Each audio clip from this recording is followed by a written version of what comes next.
the way that her eyes looked, it looked like she had hope and like desperation in her eyes. I don't know how to explain it. It's like the woman who presses through the crowd just to touch the hem of his garment.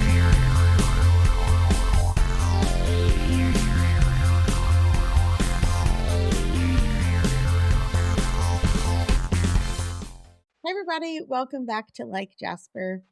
Today, we're here to share some really awesome God stories and what He did in our lives over the summer. And whenever you're watching this, this is being recorded at the end of 2025 summer. And I also Yes. want to quickly say that neither Brittany or I are feeling our best. Brittany, especially, she's battling a sickness. I'm just battling the leftover sickness with a cough. So if if I'm coughing or if she's not full energy, that's why. But the Lord gave us this time together.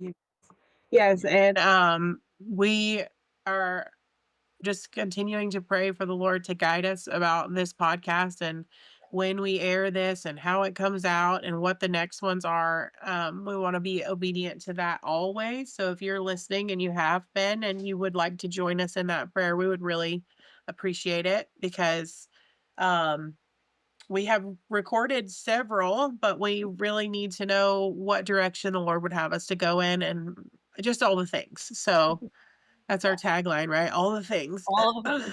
All the things. So we have done a few of these, the testimonies, because obviously that is so important. We talk about it in every single one that we do. But recently, um, 2 weeks ago now, ish, you just returned. Sarah went on a mission trip with her daughter Mhm. to Peru.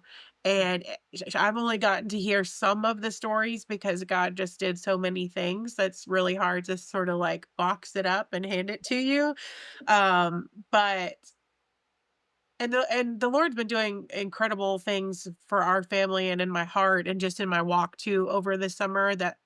But for me, I was telling Sarah before we started that although sharing the gospel is a huge passion, teaching is a huge passion, discipleship is a huge passion of mine, and supporting missions I am passionate about.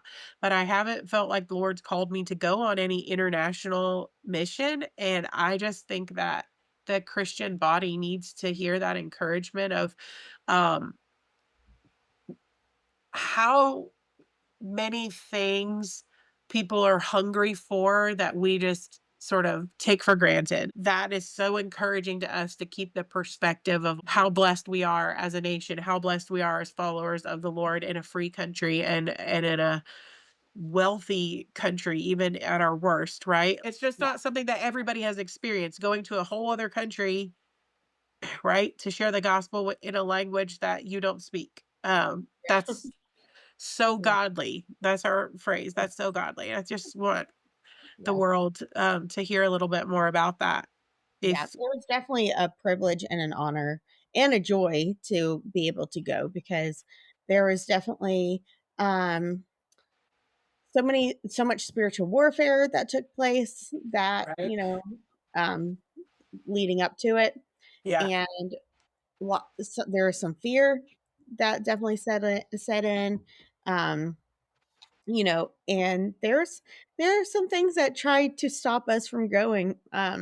So Oh, it for sure. really was such a huge honor, even the financial side, and that was an answer to prayer. Even before we went there, the Lord did bless us with having it 100% financed. But it took so many generous people Yeah. that were willing to do that. Appreciate and so thankful for each one. It did take us about a year of fundraising too. So, that at Wow. multiple times I thought it wasn't going to be funded. And, my husband and I had to really talk about like, is this something we could financially afford if it doesn't get funded? And we felt like the Lord was going to provide and we were just going to have to trust him through it. And so, it was just like, there's so many different angles to it. It's not Yeah. just a trip. It was like a year leading up to the trip and different things even before the trip, like how the Lord answered various prayers with all kinds of different things. But the trip alone was like it feels so surreal. Like, we've been Yeah. preparing all year, and here we are, and, so excited, and, like, it was such an honor. Like, I don't even know how to explain it. It just feels like God allowed us to go on this, right? Mm, Like, he coulda chose anybody, and he called us to do this, and it just felt like a huge honor and responsibility to go. yes. So yeah, Yeah, I'm I think anytime you share the gospel, there's that overwhelming sense of why would you ask me to mhm. be a co-laborer with you, God? Like, have you met me? You know, kind of thing. And it's just so sweet. It is always that precious, like, God, you chose me. My favorite, one of my favorite. This podcast is now encompassing two of my favorite scriptures. They overcame him by the blood of the Lamb and the word of their testimony. And now you did not choose me. I chose you to go and bear fruit that remains. That whatever you ask in the Father's name, I will give. Okay. Yeah. Anyways, so, thinking about that he chose us, Mhm. um, and called us and appointed us and put us in position, it's always so humbling. Yeah. Always so humbling. And yeah, and you're right when you're talking about the whole, like, year leading up. We've been praying with you over this and in preparation for it, and you were practicing your Spanish, and even just Yeah, that and is Brittany thankfully, Brittany's fluent in Spanish, so it she was was so very helpful, and man, there's some songs that we had to memorize, and I was apparently butchering it. I was saying, like, 12 instead of God, right? I think I was saying, how do you say 12 in Spanish? dose, dose. Doce. Yeah, I was saying doce instead of Dios, right? Because Dios is God, right? So, yeah, thankfully, Brittany really helped because otherwise, who knows what I would have been saying, but I was there. But you know what? If you just said it wrong, I feel like laughter is a great open door for the Lord. And either way, he would have we were praying for so long that the Holy Spirit would go before you and prepare Well, yeah, their hearts to receive and he that. And did. I just think that he always does that in ways that we didn't even ask for and couldn't even For have sure. imagined to ask for, much less what he provides. So I've loved every little tidbit that I've gotten, every little nugget, I'm like, "Oh, man, we just need to share." So I think if well, you might the Lord might be leading you to a different jumping off point, but I think that the sort of the conditions that you were in is really relevant to the power of God there as well. So maybe I don't know, whatever you think, but maybe Yeah. at least sharing that at some point, what the conditions were like where you were Yeah. at. So, we were kind of all over Peru. I don't even remember how many towns we went to, but there was a lot. We kind of were all over.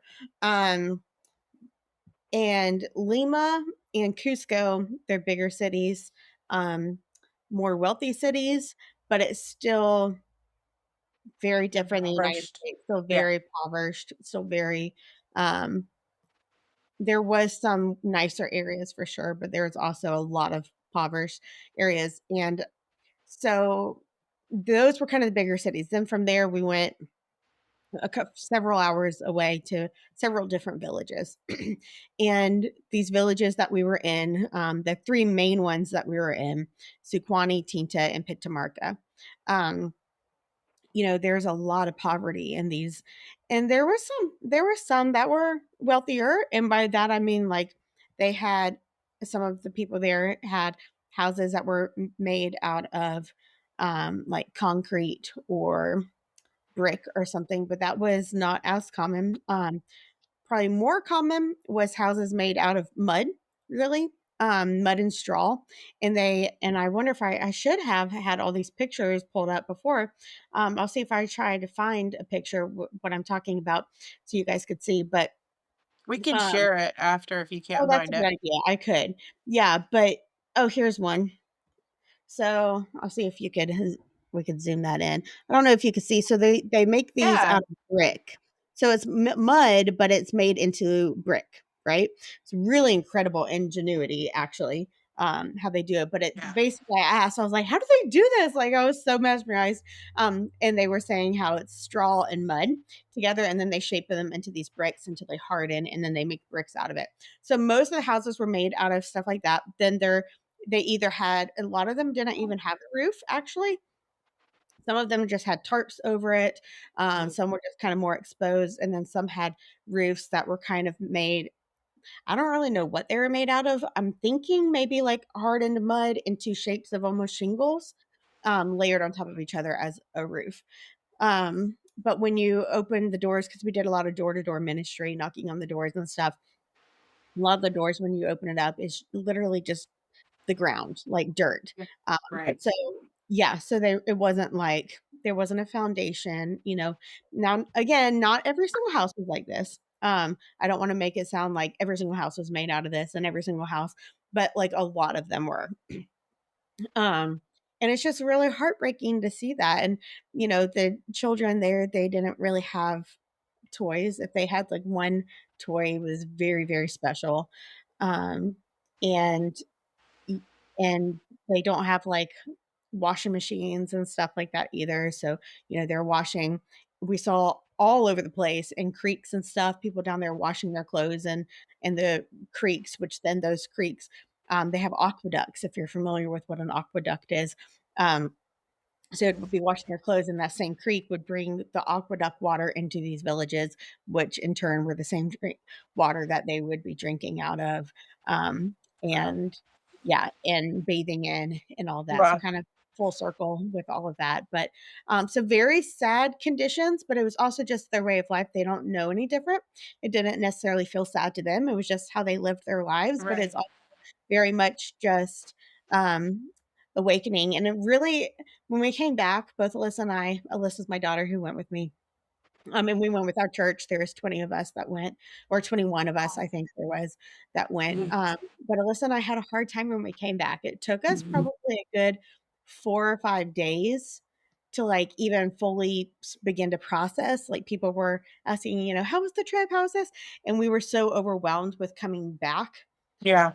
be because it's like, we have all of our this stuff. Yeah. We have cars that we could go anywhere, like, we have carpet, we have a nice couch, we have our own beds, like, and it was just like, we couldn't even. I felt like we were really just having a hard time coming back. Yeah. Like, our physical bodies were here, but mentally, we weren't back, you know? And, obviously, we've lived here and in Canada. We've lived both the United States and Canada, very privileged countries, Sure. and so you think that coming back would just be like, "Oh, we're home, like, this is all our stuff," but it wasn't like that. It was really hard to come back and, like, readjust to, like, normal way of life here. Like, there, we couldn't drink any water unless it was bottled water, including brushing our teeth. We would have to use, bottled water to brush our teeth because the water was not safe for drinking, and we couldn't eat any fruits or vegetables because they were washed in the water, and so just like coming back, I remember we were like trying to figure out, like, staring at our toothbrushes that night, like we're like trying to like think we could use this water, just stuff Yeah. like, And but it really is, an awakening and reminder. And it's not my first time going to a country that was similar to, or to like that. I've been in a couple, but it's just like you almost forget when you're you here. do. You forget. And like you hear about that, especially you hear about it a lot in Africa. I had never thought about that in Peru. That had never been in my mind. I think about more of like the huts and stuff in Africa. So you hear about all these things, but like going and living among it for 10 to 12 days. I forget how long we were there. I know it's not that long, but it really is like No, it is. it affects you, right? And in a great way too, because it rehumbles you. You might think you go in humbled, or you might think that like, oh, I understand this lifestyle, but like you really don't until you're like there and you see it and you're living with them in Yeah. this, you know. Um, Well, and you so said you were saying that it was, you know, sad conditions, but to them it wasn't sad because this is their way of life. And as you were saying that, I was thinking, we're so conditioned to, like, right now, I have air conditioning back in my house, and that was, like, what I talked about with you for, like, the first 20 mhm. minutes of our conversation, like, That's amazing. "Oh, air conditioning," and, my son saying it's cold, and I'm like, "Be quiet, don't talk, don't say anything about it," because just not having air conditioning in my home was very, very hard, right? And for Like, anyone who that's doesn't know, Brittany lives in Florida, so yeah, imagine. oh gosh, it's Yeah, so hot. It's like it's 100 dead heat of summer, degrees. so yeah. Yes, in the morning. So all that being said, but really, to me, it isn't it's sad because we would love for them to have at minimum fresh water, right? Like, so Mhm, that yeah, in that way, but them not having anything and then you coming back from not having anything, I don't know. Didn't go on a mission trip when I went to Mexico. I was living there, but when I came back, mhm, the amount of stuff felt mhm, burdensome. It felt like mhm, there's so much stuff everywhere and it's so unnecessary. And then you get back yeah, into that frame of life. But I remember coming back and we had to walk everywhere. We didn't have a mhm, car there. So we're mhm, walking everywhere and we would like, you know, we went I remember I was like, let's take this taxi to go to Walmart because here that's the cheapest place to get groceries and that's like where if you're trying to save money and we were on a budget. And I mhm, remember finding out that was like the worst plan ever because for a lot of reasons. So we started going to the very tiny local market mhm, and carrying everything back and having the big jugs of water, that was our water there too. So when I mhm, came back to the States, I remember that instead of like I ordered food, which was still kind of weird, like you're saying, mhm, coming back. And instead in our little town, my big butt didn't walk anywhere. When I came back, I did. I walked and I mhm. was like, why Thank am I you. still doing this? I have a Yeah, car. But it was like I don't yeah, know. It's just and I know in whoever's listening in different parts of the country and maybe different countries, it's not maybe not as much as a shock, but for our way of life, we do drive everywhere. We're not in New York. We have our own car. You have to have a car to survive here kind of thing. And I don't know, I just think the sadness, when he says the poor in spirits, mm, the sadness is more not about their external conditions. yeah, Um the because internal. even that once they're internal, but they were ready. Most of Mhm. them I know not everybody, but most of them were So ready.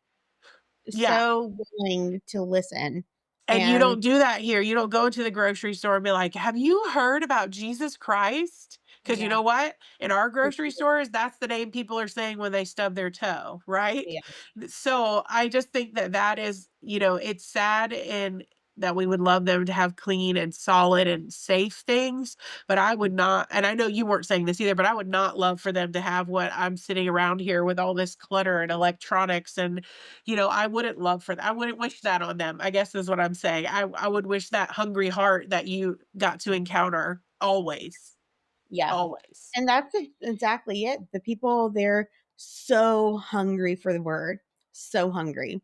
Like you would Good. talk to anybody, and most people were like, hey, do you have a minute for me to share about the Lord with you? And most people would be like, oh, sure. Like, also, I will say this too, which I love.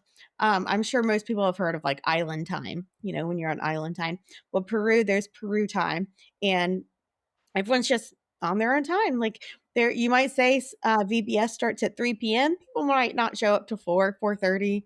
Like everyone's just on their own time. There's no start time. You show up when you show up. So you say, "Oh, do you have a second?" "Oh, sure. I don't have anywhere that I'm rushing off to." Like yeah, like what a way of life to just be like. I feel like here everyone's like, "Ah," stressed out, Oh, people talking or whatever, like trying to, like, come on, like, what are these people doing? Like, everyone's just so stressed out trying to get from one place to the other, and everyone's stressed out if they're 5 minutes late or whatever, and they're just like, "That's okay. yes. Yeah, which Yes, is also really that was refreshing. a that it was and no longer is, but I've told you that before in our family when we would go my husband's friends that are here would invite us to birthday parties and I would like, what time is the birthday party? He'd be like, I don't know, like 4. And so I'm like, all right, well, we need to leave it enough time to get there by 4 and it'd be time. And he's like, what are we doing? I'm like, they said 4. And he's Right. like, yeah. And I'm like, yeah. Are we not saying the same thing? But it wasn't. It was like 4 is about the time where they're gonna think about possibly getting the things maybe ready, so Ready. in case somebody Uh-huh. comes the next hour, there might be something prepared. You don't show up at the time they tell you, don't do that. Right. They say Don't show up on time. don't do that. Don't come at that time. Yeah. Anyways, yeah, so that is so funny. It's yeah, sure. It's funny how The different cultures are like that. Yeah. I know And so you went there prepared to share the gospel, but I feel like here in the States, if we were to be like, "Hey, do you have time for me to tell you about the Lord?" If they turn around and go, "Sure," we'd be like, "Okay, well, well, you know, that like, oh, yeah, okay, well, all right, hang on, give me a I second. wasn't I wasn't expecting you to expecting." say Yeah, yes. I wasn't expecting you to say yes. Oh, that's so funny, but it's true. Yeah, Anyways. it is, it's so true, and it's so funny, but they really are, like it was and I say this because I God prepare their hearts because we have been praying all year, Lord, Yes. go before us, prepare the people's hearts, right? So I know that was a huge part, like, that was it. That not just a huge part, it like, that was it, like, God had gone prepared, and we also prayed, like, we were doing prayer walking as we were doing door to door and street ministry too, Lord, like, lead us where you would have us to go, to the right people, let our paths cross with the right people, but it was like, people were so hungry that people were just getting saved left and right, left and right, left So and right. good. Yeah. I know, right? And I know that there's a different culture and stuff, but I really believe that it was God had gone before us. God Oh, had prepared yeah, our for sure. hearts. God had led us to the right people. God had let our paths cross at the right time. Like it was all God, like there was none of it was not me, it wasn't any of my other teammates, it wasn't our interpreters, it wasn't just the culture differences, it wasn't any of that. It was like God, 100% God leading the way, moving in different ways, preparing hearts, speaking through us. That was the other prayer that we would be praying. Lord, speak through us. Let us have the right words that would speak to this person's heart individually. And it was just so precious. The first time I led someone to Christ in Peru, I was like, did that just happen? Like, that was so easy. Like, what? Like, really? We just met him 2 minutes ago and he's like, I want to give my life to Christ. Like, how? Like, how is this? Like, usually I feel like we like You months gotta of convince getting to them. know people and like becoming friends with them and being a light to them and then sharing the gospel, but like just walking up to a stranger and asking, hey, do you have a minute to talk? And then me sharing it, my testimony and sharing the gospel. And then they're like, oh yeah, I want that. Like, I want to do that right now. Like, it was just so amazing. And that was happening constantly every single day throughout the entire time that we were there. It was like, It'd be hard for me to come back here too. yes, right? Yes. It was, yeah, very hard. You're walking daily in the Spirit, your whole day focused on the Holy Spirit, That was guide me, it. Lord, lead Yes. me, and then you come So back to important. flesh, like, Mhm. 'cause, Yeah. your whole day, unfortunately, once we get here, we want it to be that way, it should be that way, but it's not that way, Well, so that's what I kept thinking when I was there, like, this is what it's supposed to be like all the time, yes, you know? yes. And instead we get into like, oh, I have to, my kids have this sport and I have to go to work and we have this and I have to cook all this dinner and I have all this.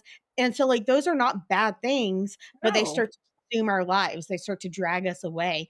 And our life should be a 24-hour mission, not just when we go on a mission trip, you know? So that was definitely a huge part of it, eating, sleeping, drinking, everything was like focus on the Lord, team meetings. What did God do in your life today? And how can I pray for you? And, morning devotion together and encouragement. Okay, we're going to go out and we're going to do this, like saturate it in it. And it's just absolutely incredible. And then just to see God answering all these prayers and going before us and letting us meet these people that we won't probably likely won't see them again until we get to heaven, I was about to say, you'll see him in heaven, they're gonna be like, Yeah, "It's you!"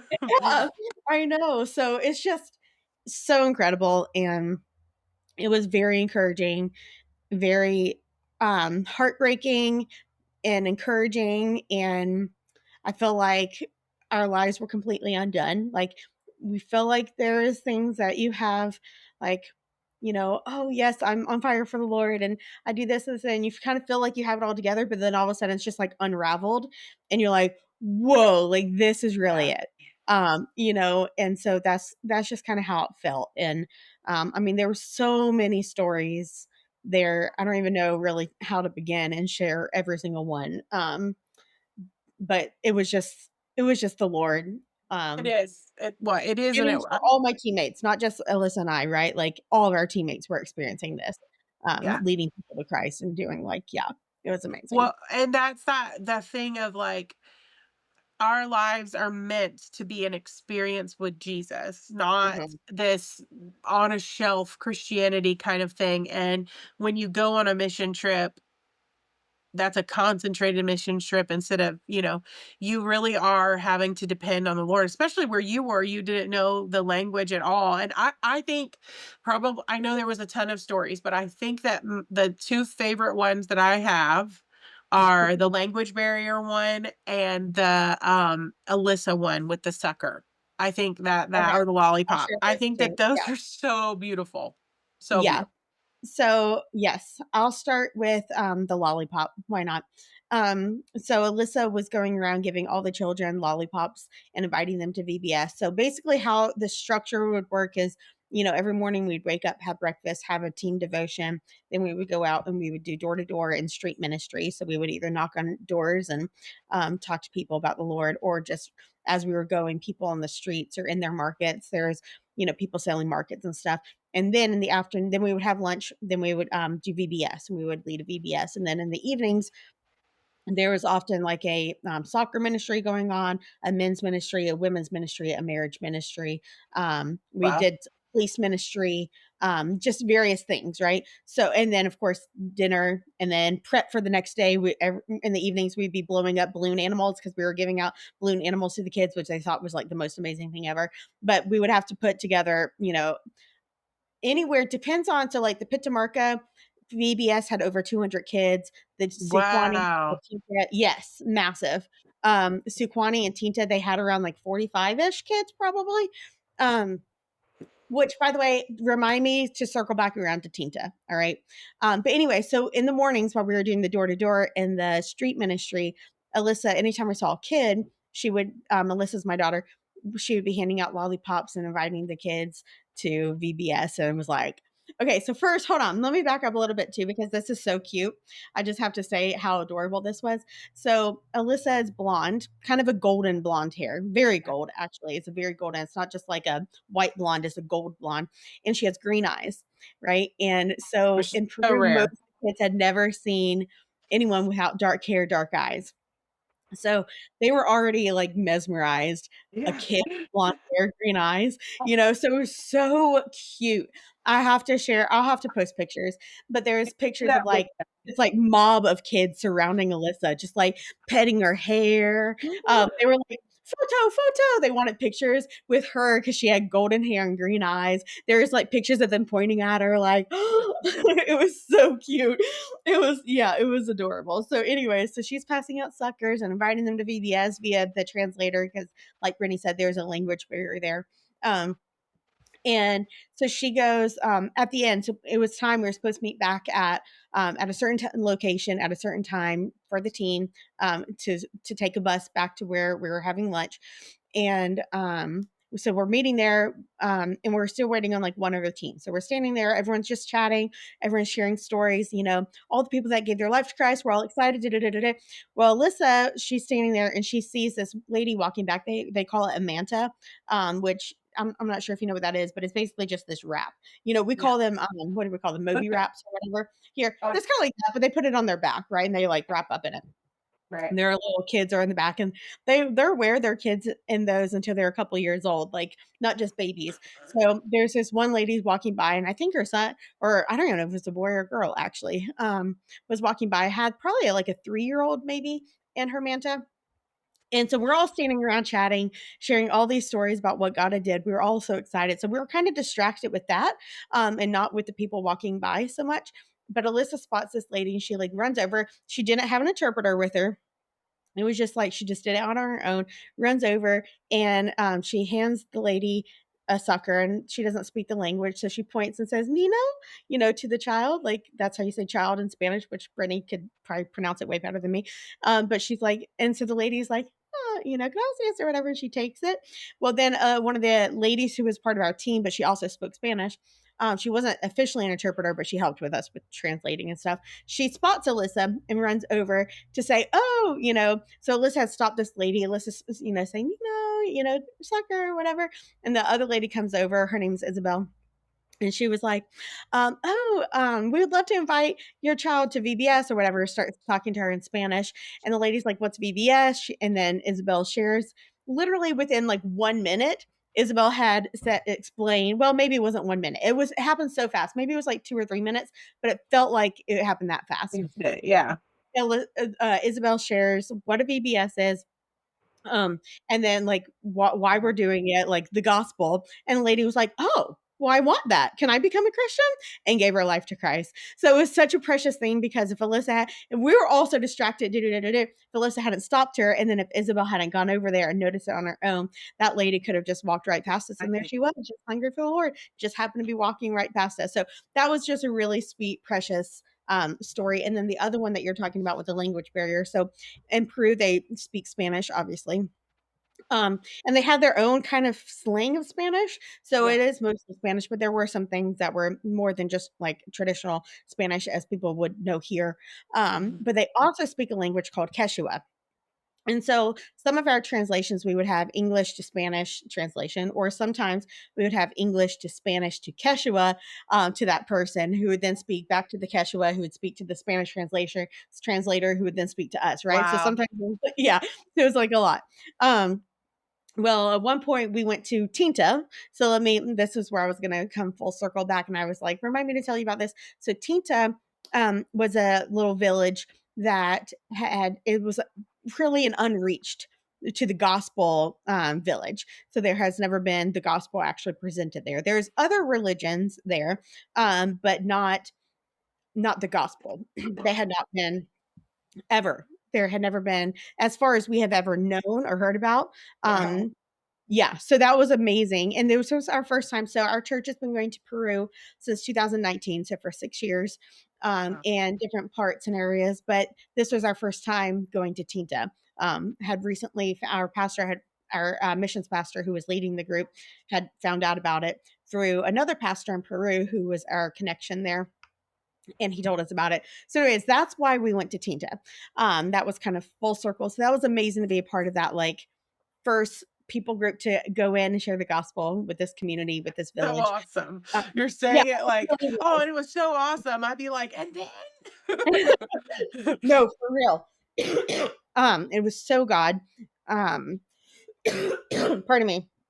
So, anyways, it was super exciting to just go in there, and we did end up doing a VBS there as well, which was really cool. It's the first time ever the kids in that village had ever experienced anything like that. It was amazing. That was a whole other thing.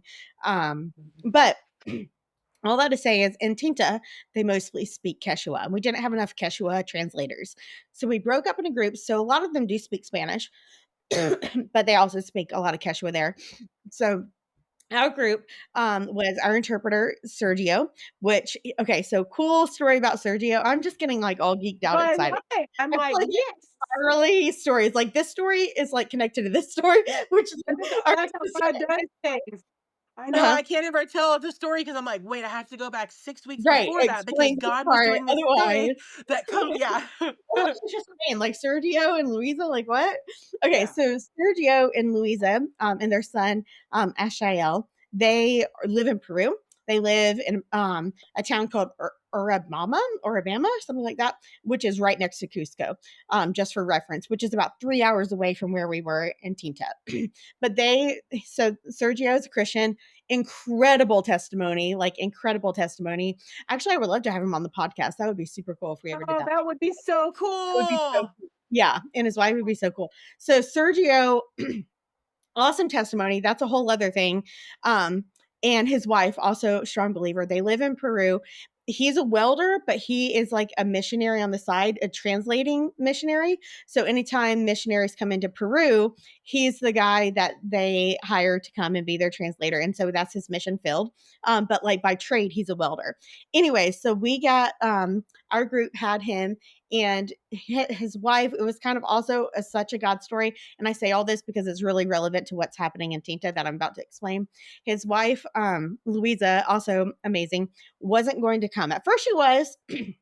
And then she's also in school, so she's a student full time, and she was going to have classes, and she had a speech that she was going to have to give, and all these things. Plus, they have Ashael, which he's only 2, so they full time mom and all the things, and they had a dog, and they weren't sure what to do with the dog, and all the things. So it was just going to be Sergio that came to be with us for these 10 days or whatever.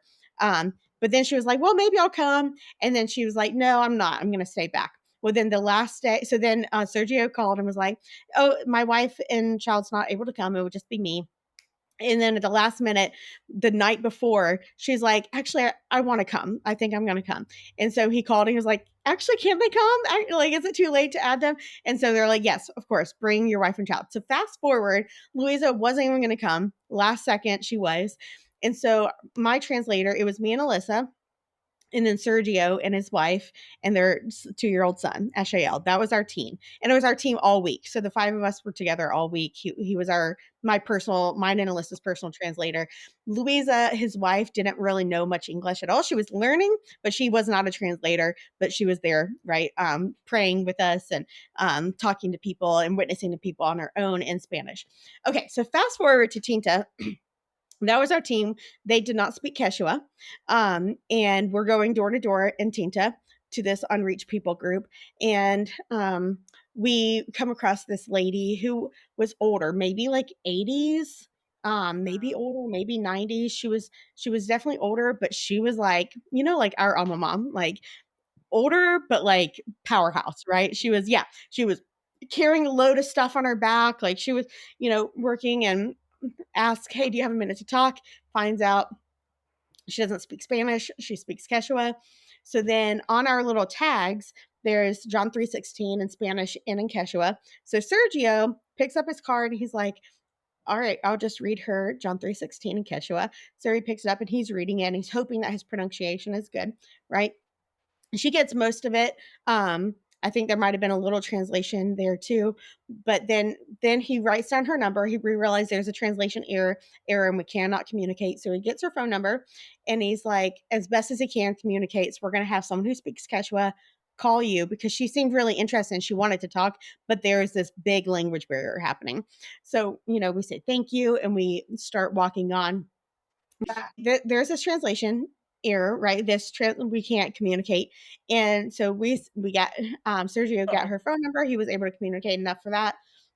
Move on, and we start walking down, and she starts following us, right? She's walking down with us, but she was also like heading that way to begin with. So we just kind of thought, oh, we're all kind of walking down this road together. So but she starts talking and she's speaking in Quechua and we can't understand anything, and she's speaking like going on and on and on. So we look over at her and we're acknowledging her, and she like locks eyes on me like complete, and she knows that I'm the one who knows no Spanish, that I know nothing, that I'm just like the English speaker, because I had tried translate, like I was talking, Sergio was translating, right? oh, I look over and I'm acknowledging her, whatever, we all are, not just me. And but somehow she just like locks eyes on me, and she starts getting like really intense, and she's talking in Quechua, and I'm trying to follow like her body language and her facial expression to base how my response facial should expression is, be right. right. So like I'm not smiling because she just looked really intense, and she's talking, talking, talking, talking, talking, and I could see that it was like very important, the way that her eyes looked. It looked like she had hope and, like, desperation in her eyes. I don't know how to explain it. It's like the woman who presses through the crowd just to touch the hem of his garment. Yes! Ooh, I hadn't even thought about that. I love that. Yes. It was like Mm, that. So it was like I think when Sergio read 3:16, she got enough to realize that, we believed in God, and so it was like, "I believe that you've been sent here, and I have to tell you something," right? yeah, It was like you're that my kind of hope, lifeline. or like desperation, like, I know there's a translation issue, but I just have to say it anyways. Like, it was like that. So she's, like, intently staring at me, like, not hardly even blinking, just, like, staring, staring, staring, and, like, saying all these things, and her eyes start to tear up, and I'm like, I just start praying in my mind, not out loud. Lord, we don't know what she's saying. Open up Sergio and Louisa's understanding to understand what she's saying, because they didn't speak Quechua either, but they were able to say like one or two words, like Sure. how I speak in Spanish, like a few words here and there. That's kind of how their Quechua was, right? And I'm like, Lord, open up, help them to understand what she's saying. Just give them this understanding as to what she is speaking about. I'm praying and I'm listening, like without understanding, and I'm just looking at her and like acknowledging her back, and her eyes are getting teary, and she starts having a tear run down her face, um, and I'm also, so I'm not just praying about her, the language barrier, but also just for her and her heart, because I could see there's something deep going on. And Louisa out of nowhere was like, "I understand what she's saying." She didn't know Quechua at all. And Somebody Sergio, I know does. right? And Sergio was like, what did she say? Like, what happened? So he was able to, so Sergio himself was also able to understand some things more than he thought that he did. He was like, wow, I actually understood a few things, but Louisa was able to understand almost everything. Now she wasn't able to, well, she did actually. I was going to say she couldn't really communicate a whole lot back, but she did actually. She did say a couple things. But basically what had happened was that was on a Tuesday. On the previous Saturday, her husband had been hit by a car and he was in the hospital in Cusco, dying. And he had had collapsed lungs and he was going to have a lung surgery. And she desperately wanted prayer and she just wanted, she didn't really know what all to express as much as like, this is happening and I don't know what to do and I'm scared and I'm sad and like what, like all the things, right? And so that's what she had said. They didn't know Quechua. I didn't know any Quechua, right? But the Lord opened up Quechua's mind or Louisa's mind to understand the Quechua. And it was like the most like mind blowing thing ever. So yeah, we were able to pray with her. Awesome. There obviously there's still that language barrier there, but then Louisa was able to talk to her. And then we had someone who did know Quechua able to call her on that phone number that we had collected, and reach out and minister her to her. But it was like, wow. And Sergio was like, I didn't know my wife spoke Quechua. And Louisa was like, I didn't know I spoke Quechua either. And I was like, well, I actually was praying that y'all would understand Quechua as she was talking to us. And I think that's why. And they're like, oh my goodness, wow. So it was just like a really cool God thing. Um, Such a cool God thing. it Such a was. It cool was it was totally a God thing. Like it was feeling. 100%. I remember that Yeah. the prayer I told you this already, and I told you that day that the prayer the Lord put on my heart was to pray that Mhm. you would be able to understand and speak in another language, that there wouldn't be a language barrier.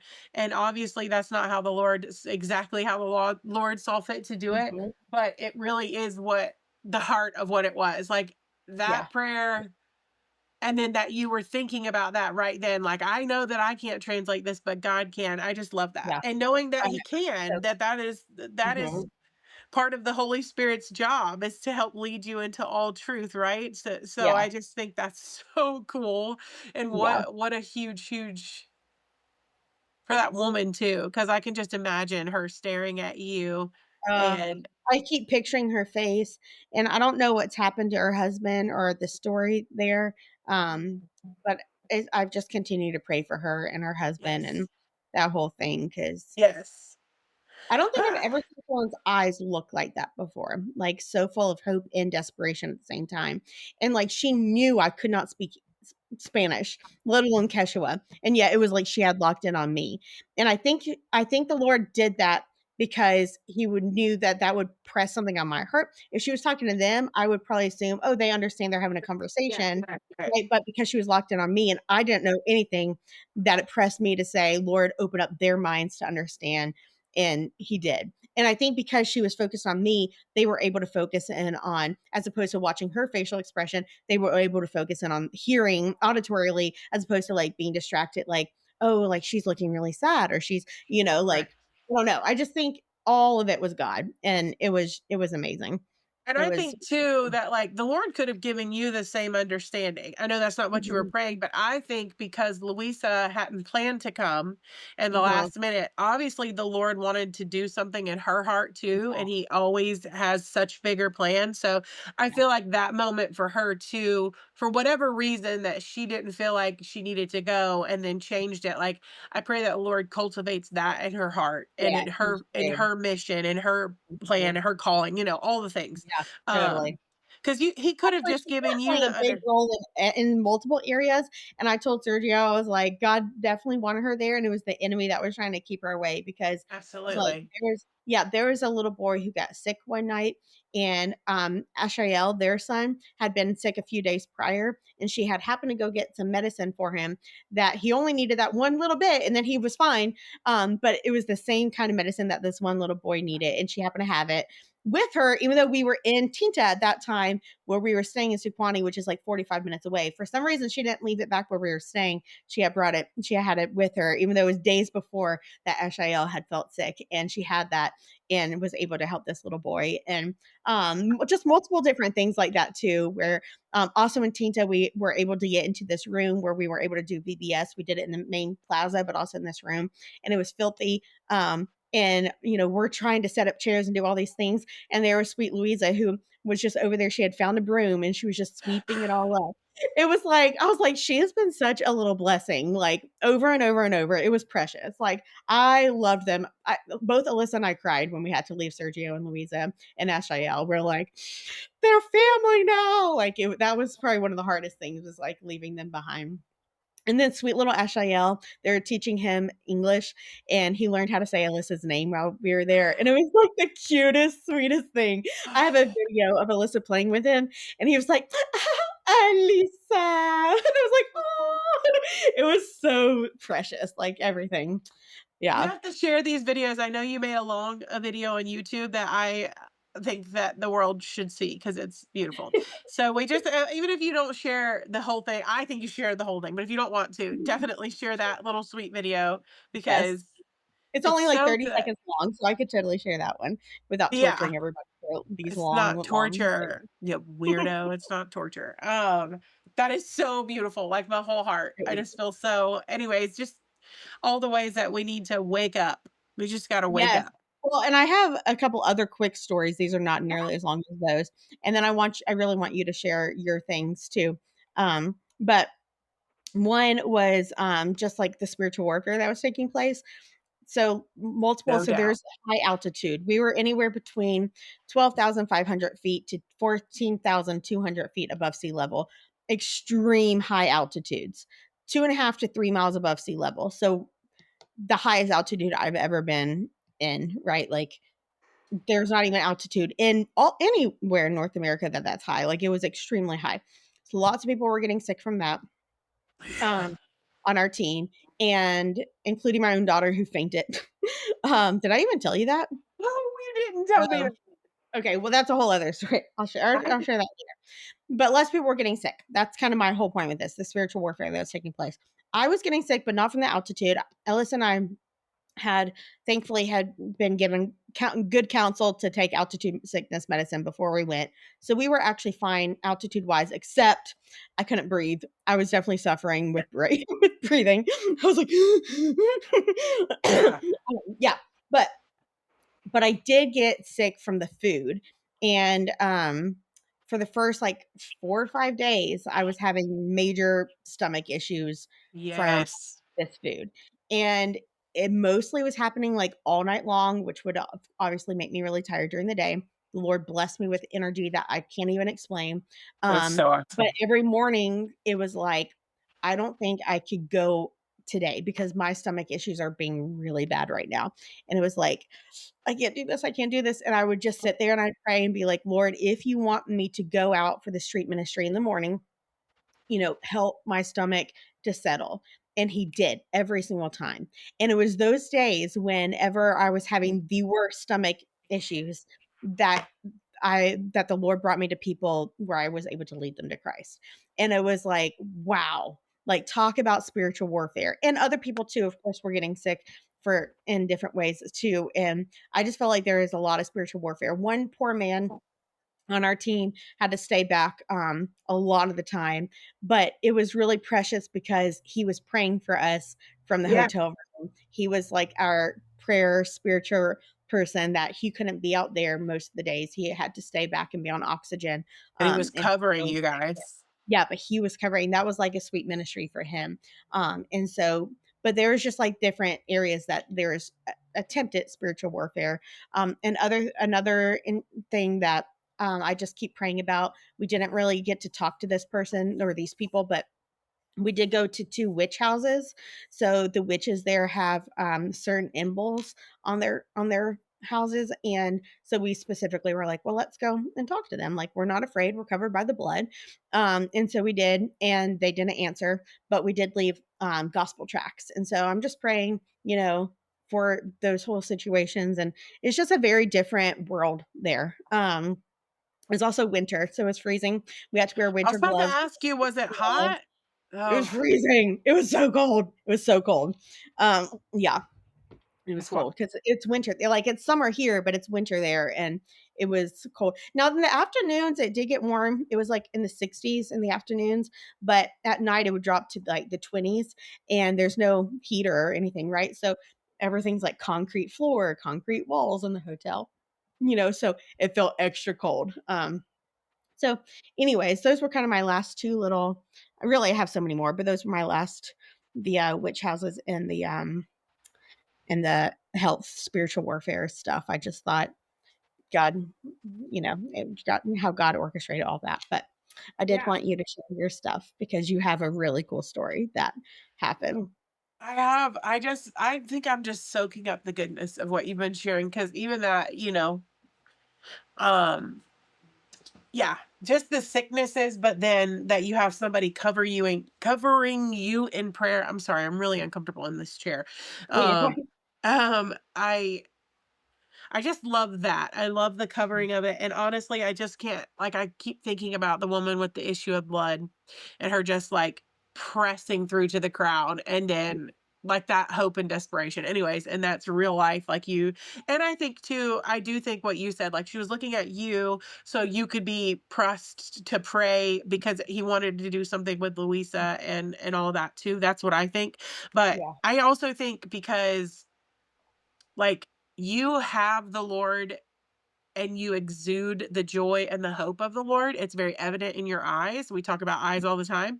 And then you also have that blue in your eye. So I feel like, yeah, she has this, a half of her eye is blue. It's like the same color blue as my eye, and the brown is Yeah. the same color brown as our other cousin. It's really fun. Anyways, It's fun. that was totally not necessary, but I felt like I didn't wanted to share that. But I just think how mesmerized, like I feel like that would have been when you don't have, she didn't have a god, right? Mm. She doesn't have the God, but she probably didn't even have, maybe she had a God, but it's a worthless God. To Mhm. see somebody walk up in the power and joy and love, I mean, that is magnet. That's like, you're drawn to that. And then to Mhm. look at you in the eyes, and even if you have brown eyes, your brown eyes are not like their brown eyes. So there's just this like light that comes from you that I imagine what the hope you actually were seeing was the reflection of that. You were giving her that hope. Like, I don't think that she probably had much hope other than, "Wait a second, let me get this word out to you." And I just that yeah. Anyways, that's so good. Okay. Um so I've been on a very different but same sort of journey, just with just communing with the Lord, spending time with the Lord, setting aside. I always spend time with the Lord, but this has been just kind of a little bit of a different practice of um just getting quiet and asking the Lord to show me, places in my heart that I've learned in my goings in my Christian walk that you can agree with lies, and when you agree with lies, they have the power to torment you, and you might not even, realize that. We talked about that in our spiritual warfare podcast, but that was something that I just as I was talking to the Lord, I'm like, "Hey, Lord, I was being quiet and I was inviting him in, and I'm like, Lord, show me where I've made agreements with the enemy about anything in my life that would Right. give them the authority to torment me, or and to lie to me and to do whatever, because you died for me to have all authority. It's a Right. lie. I don't want to give into the lie." So as I'm praying, there was this vision of my dad's hand. And for everybody who doesn't know, my dad passed away 11 years ago now, and he died in our home. And I came in just as he was passing, and I was able to hold his hand as he died. And I was not a believer at that time. Okay, that's the short version. So, my dad's hands, I've always loved my dad's hands. And when I think about him, that's one of the things, and his laugh, his booming smile, like all Yes. those things. But his hands were always very special. Um, they were just big and strong, and something about that. So this vision of my dad's hand came, but my hand was covering his hand like this.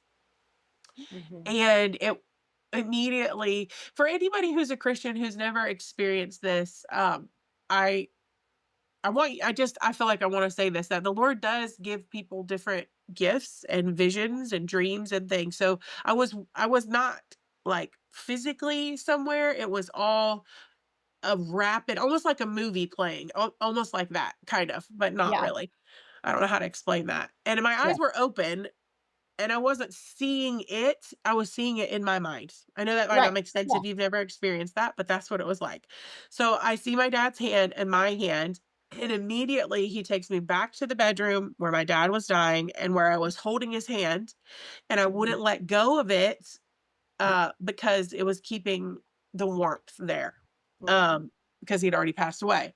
And Mhm. so he took me to that where it was my hand on his hand holding it like that, and then to the little church where we had his memorial service, and my husband had taken my son Jet, who at that time was 17 months old, had taken him outside, and Jet was talking to what we made the agreement was my dad.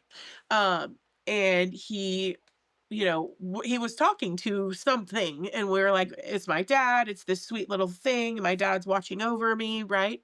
Fast Mhm. forward to we had picture on the wall of my dad, the collage that was actually at the memorial that I made of my dad, and every picture I had of my dad basically in this giant collage. And my son would go up and he would look at the picture and he would talk to him. And so I Mhm. was like, oh, he's talking to my dad. And then he fast forwarded me to this other moment where we passed by where my dad used to work, but when my son was born, my dad wasn't working there. So there was no physical way for him to know that my Mhm. dad worked there. So we definitely were like, Mhm. oh, my dad, he's sending us a message. Mhm. He's watching over us. And I don't want to step on anybody's toes when I say this. So um but I am going to say it because it's true. That's not true. There is not anybody watching over you, right?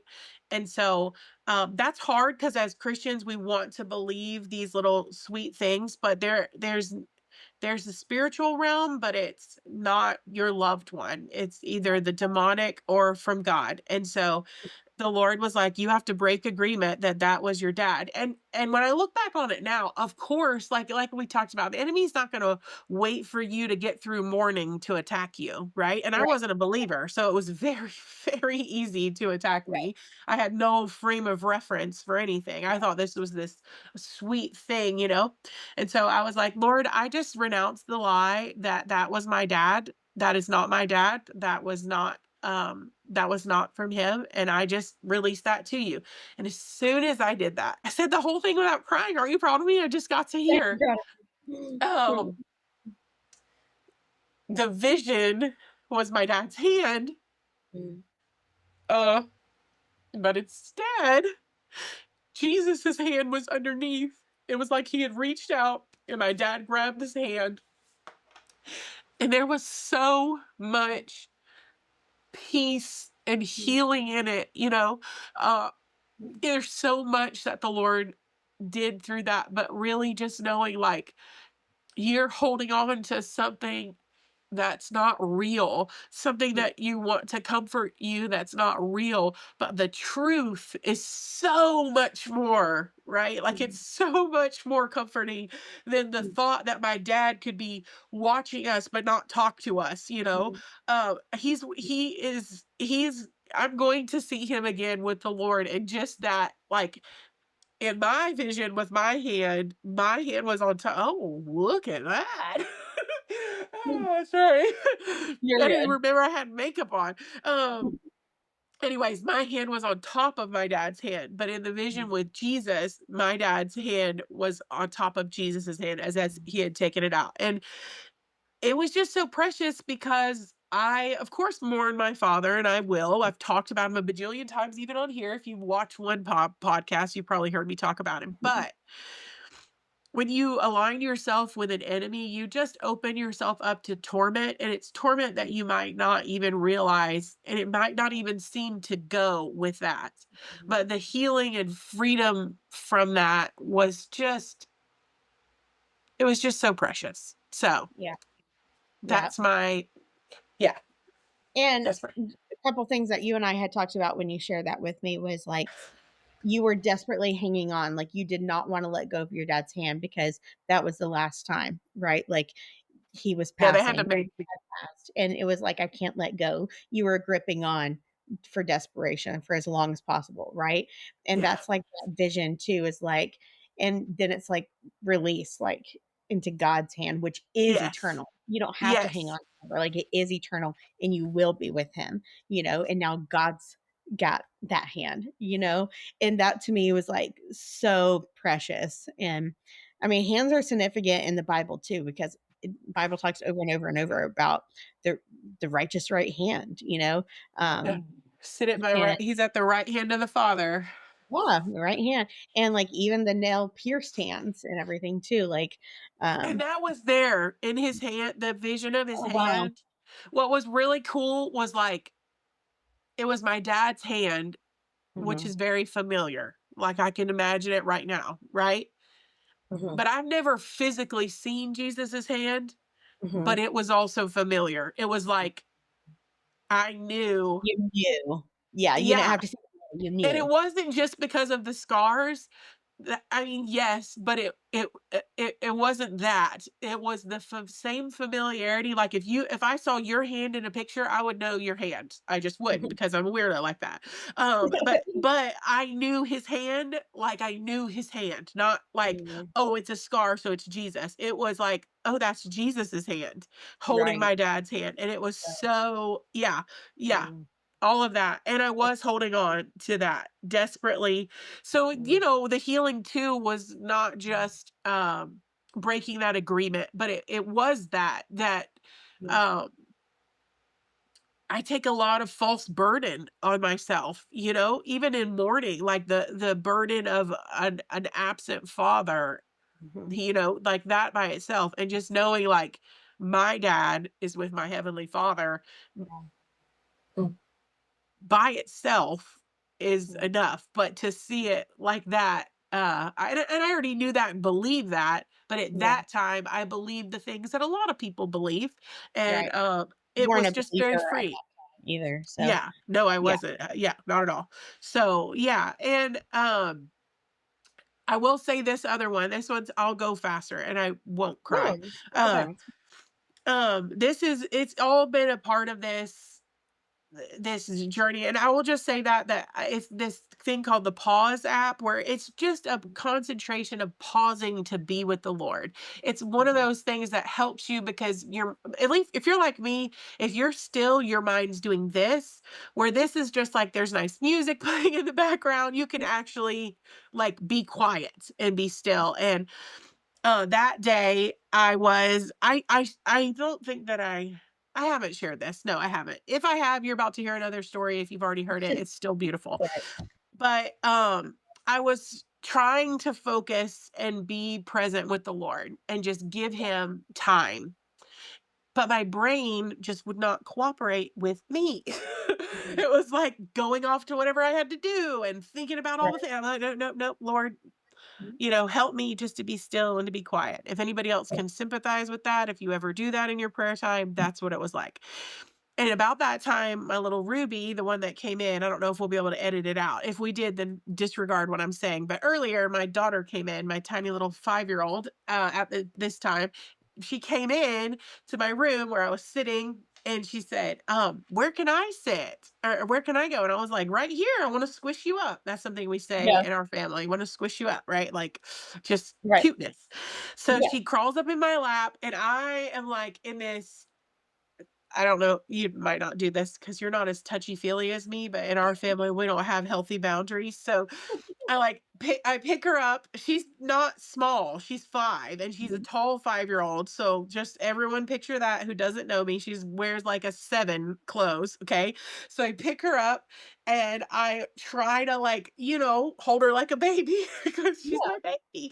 So I, like, wrap her leg around me, and she's, like, right, kinda smiling, half awake, half asleep, and so I'm like, just loving on her like you do your baby. Like I'm brushing yeah, her hair back and kissing her face and all that.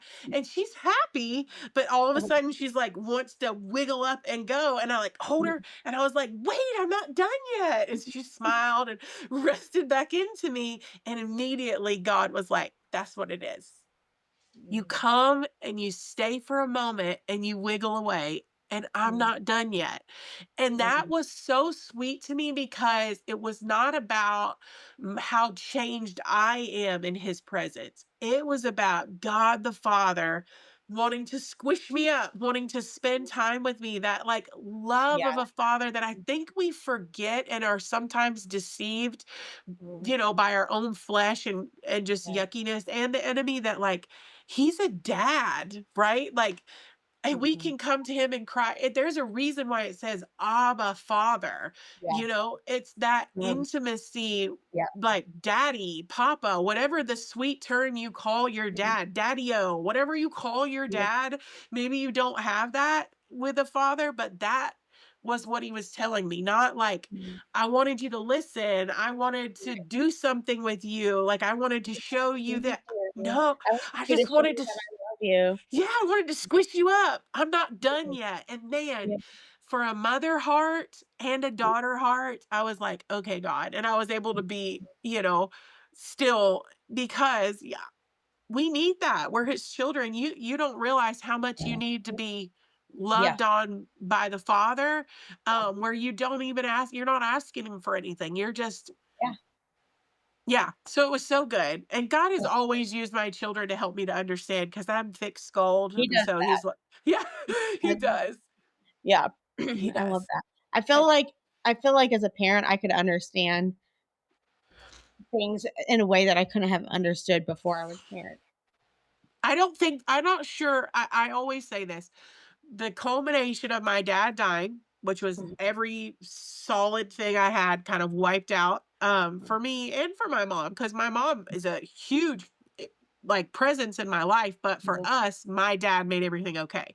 Uh-huh. That and then on the heels of I just become a mother, Mhm. all of a sudden you're in uncharted territory of like, Mhm. Yeah. okay, hold on, what do I do now? And I think that, you know, having a son and losing my dad is the place my heart had to be to actually really receive Jesus. Um, Mhm. so I Yeah. definitely know that I will do not understand God's love for me fully when I compare it to my love for my children, because even it's mine is flawed and his isn't, but it Yeah. really does It helps you get a hint of it. just a glimpse, even just a glimpse is more than you can even Comprehend. yeah, you can't even Yeah. sit in it. You could sit in it for the rest of your life and still not be able to absorb how beautiful, Yeah. uh, how beautiful that really is. Yeah. And I It always think about it for people who don't have dads or have is. had dads who really cause them harm. Mhm. You and I have wonderful fathers, had wonderful fathers, and so I have friends in my life though that had absent fathers or had fathers who were not kind to them. And Mhm. I think about how beautiful it is to me who had a loving father, a present father, a building up father, how Mhm. beautiful it is to me, but how beautiful it is. I long for that for anyone who's never experienced that on earth. Yeah. I pray that you would just open your heart to Yes. receive that, that kind of love. Yeah. Or, Yeah. you know, mother too, but father is a separate thing for a daughter, I think. Anyways, neither Yeah. here nor there. But yeah, those are I some love of the sweetest, those some of are the so good. Those are so tender and, like, again, and I know I said this to you earlier, not on the podcast, but just earlier that, like, these things are just, again, another proof of, like, how personal the Lord is. You so know, like, personal. and he knew how to speak to you, and he knew what you needed, and he knew how to show you love, and right, and like he does that individually to each of us. And I love to just like I would encourage anyone to just sit still and be present and Shit. just let him love on you, like what Brittany was just saying with that illustration with Ruby. Just sit and just Yeah. be, just be with him. And that's um why you came back, because you were just with you were led by the Spirit. You walk in the Spirit. That's why he says, like, let's walk in the Spirit too, because this is what happens when you and I do a podcast. It's hard to Mhm. come off of that because Yeah. you've sat at the feet of Jesus. Mhm. You don't want to draw back from that. You don't want to come back into I'm going to read Yeah. this psalm really quick. This is what's coming to my mind. I'm going to read this and we can probably, unless you have another thing, we can close with this. It's so precious. I'm thinking it goes along with, even though our stories have literally not much in common except for God, it's the same thing. Like the same principle of just letting God lead you and consume you and use you and speak through you, and it's just incredible. There aren't words. Um, okay, hold on. I'm gonna find it in a different version that I really like. Give me a second. You know how I do. And then we can. Okay. This is Psalm 63. You, God, are my God. Earnestly I seek you. I thirst for you. My whole being longs for you in a dry and parched land where there is no water. I have seen you in the sanctuary and beheld your power and your glory. Because your love is better than life, my lips will glorify you. I will Mhm. praise you as long as I live, and in your name I will lift up my hands. I will be fully satisfied as with the richest foods. With singing lips, my mouth will praise you. And it goes Mhm. on, but I feel like that just sums up what you and I both have been recently Yeah. experiencing with the Lord. Mhm. I love Yeah. that. That's so good. Okay. I'm glad you closed with that. That was awesome. What would you like to close us in prayer? Yeah. Yes. Okay.